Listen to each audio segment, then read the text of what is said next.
Assalamualaikum warahmatullahi wabarakatuh. Apa kabarnya pagi ini anak ibu? Ibu harap semua Nanda dalam keadaan sehat selalu ya nak. Dan tidak lupa untuk selalu menjaga kesehatannya.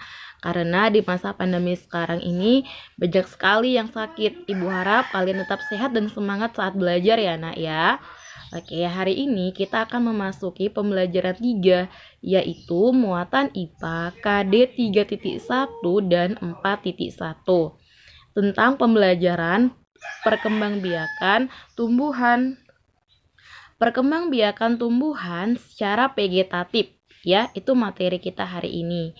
Oke, nak, kita lanjutkan. Sebelumnya, Bu Bulan pernah jelaskan kan apa itu artinya perkembangbiakan? Ibu harap kalian semua sudah tahu ya nak, yang hari ini kita bahas tentang perkembangbiakan secara vegetatif. Jadi nak, perkembangbiakan secara vegetatif adalah perkembangbiakan tanpa melalui proses perkawinan atau yaitu tanpa melalui peleburan antara sel kelamin jantan dan sel kelamin betina. Oke, kita lanjutkan ya nak. Perkembangbiakan tumbuhan secara vegetatif itu terbagi dua, yaitu secara perkembangbiakan vegetatif alami dan vegetatif buatan. Ya, Bu Bulan jelaskan dulu ya nak. Perkembangbiakan secara vegetatif alami adalah perkembangbiakan yang berasal dari alam tanpa bantuan manusia. Ya, dia dari alam tanpa adanya manusia yang membantunya secara alami ya nak. Oke, tadi Bu Bulan sudah bilang perkembangan biakan vegetatif terbagi dua, yaitu alami dan buatan. Kalau dibilang alami, ya perkembangbiakannya ada terdiri dari beberapa bagian. Bu Bulan akan jelaskan satu-satu ya nak. Yang pertama itu namanya tunas. Tunas itu adalah tumbuhan yang baru tumbuh pada bagian tubuh induknya. Contoh yang sering kita lihat sehari-hari yaitu pada tumbuhan bambu dan pisang. Coba kamu perhatikan tumbuhan pisang ya. Tumbuhan pisang itu kalau kamu perhatikan pasti ada tumbuhan kecil-kecil di samping induknya yang baru tunas atau dibilang masih kecil-kecil ya nak ya. Itu termasuk tumbuhan yang berkembang biak dari tubuh induknya, dari bagian tubuh induknya atau dari bagian tubuh tumbuhan induknya. Ya, jadi tunas itu artinya tumbuhan yang baru tumbuh. Oke, lanjut. Yang selanjutnya ada stolon atau geragi. Stolon atau geragi adalah batang yang tumbuh menyamping dan memiliki mata tunas baru. Contoh tanaman yang berkembang biak dengan menggunakan geragi atau stolon adalah stroberi dan teki. Lanjut, yang selanjutnya ada rizoma. Rizoma atau rimpang namanya, yaitu sebuah batang yang berbentuk seperti akar tetapi memiliki bentuk berbuku-buku dan di setiap bukunya memiliki mata tunas. Contohnya tanaman yang berkembang biak dengan menggunakan rimpang yaitu jahe. Coba kamu perhatikan tumbuhan jahe. Kamu pernah makan jahe tidak? Lihat bagian tumbuhan jahe. Pasti ada dia kecil-kecil yang bagian-bagian tubuhnya yang berbuku-buku ya nak ya, itu namanya rizoma atau rimpang. Begitu juga dengan kunyit, lengkuas ya nak, sama dianya hampir mirip ya nak, dia memiliki rizoma. Oke, kita lanjutkan. Yang D ada spora. Spora itu adalah sel yang memiliki fungsi sebagai alat perkembangbiakan pada paku-pakuan, lumut, dan jamur. Lanjut yang E. Itu artinya umbi. Beda umbi sama ubi ya nak ya. Ubi itu yang sering kita makan atau yang kita bilang namanya singkong ya. Umbi itu adalah organ pada tumbuhan yang mengalami perubahan bentuk dan ukuran yang diakibatkan perubahan fungsinya. Umbi pada umumnya terbentuk di bawah permukaan tanah, walaupun ada juga yang berbentuk di atas maupun jauh di dalam permukaan tanah. Umbi terbagi 3, yaitu ada umbi lapis, umbi batang, umbi akar. Umbi lapis itu adalah umbi yang terbentuk dari tumpukan daun yang rapat yang tersusun melingkar dan berimpit. Contohnya pada bawang merah. Coba kamu perhatikan bawang merah.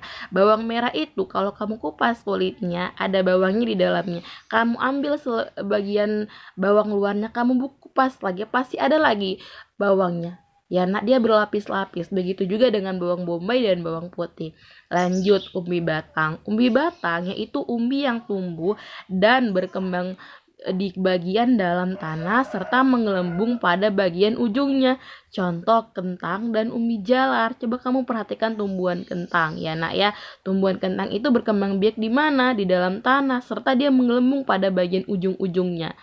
Dan pada bagian tubuh kentang ada yang disebut namanya mata tunas. Ada kecil-kecil kalau kamu perhatikan di kentang, di kulit kentang kecil-kecil warna hitam. Ya nak ya. Lanjut. Umbi akar. Umbi akar adalah umbi yang terbentuk dari akar ya nak. Contohnya wortel. Coba kamu perhatikan wortel. Pasti di bagian wortel itu ada kecil-kecil, ada tumbuh seperti akar-akar ya. Nah, itulah yang disebut umbi akar. Dia umbi yang terbentuk dari akar ya. Nah, begitu juga dengan tumbuhan lobak dan singkong. Lanjut yang kedua, perkembangbiakan vegetatif buatan. Namanya saja sudah buatan, berarti perkembangbiakannya dibantu oleh manusia. Lanjut, perkembangbiakan secara buatan yaitu yang pertama ada okulasi. Okulasi itu nak ya sama dengan artinya menempel, yaitu cara perkembangbiakan secara vegetatif dengan cara menempelkan mata tunas satu tanaman ke tanaman lain yang sejenis. Jadi tumbuhan yang satu mata tunasnya disatukan atau ditempelkan dengan tumbuhan yang lain yang sejenis. Nah, okulasi biasanya dilakukan untuk memperbaiki sifat suatu tanaman. Jadi supaya sifat suatu tanaman itu bagus, maka dilakukanlah okulasi. Kegiatan okulasi dapat dilakukan hampir di semua tanaman yang memiliki kambium atau berkayu. Jadi semua tumbuhan yang berkambium, kamu pasti sudah pernah mempelajari tumbuhan berkambium ya nak. Tumbuhan berkambium itu adalah tumbuhan yang memiliki batang berkayu atau batang yang keras ya nak. Contohnya pada durian, buat tanaman karet dan kelengkeng. Lanjut, stek.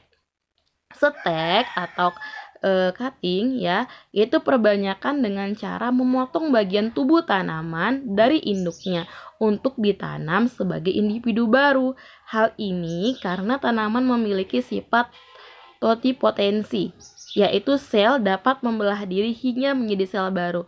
Contoh singkong dan bunga mawar. Ya, stek kamu nanti bisa lihat ya, searching di internet seperti apa sih itu stek ya. Nanti Bu Bulan akan kasih penjelasan lagi ya nak ya. Atau mungkin ada yang bertanya, boleh tanya Bu Bulan.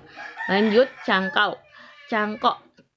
Cangkok adalah sistem perkembangbiakan vegetatif dengan cara melukai bagian tumbuhan, biasanya bagian batang, dan kemudian membungkusnya dengan gumpalan tanah hingga tumbuh tumbuhan baru atau akar-akar kecil-kecil dulu, baru nanti akan ada tumbuhan baru dari situ. Contoh pada rambutan, buah mangga, dan jambu air.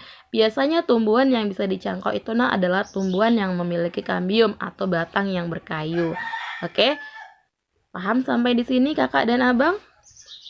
Oke, kalau sudah paham ya, ketika ada yang kurang jelas atau belum paham atau mungkin ada yang ingin ditanyakan, silakan WA Bu Bulan ya nak. Terima kasih. Assalamualaikum warahmatullahi wabarakatuh.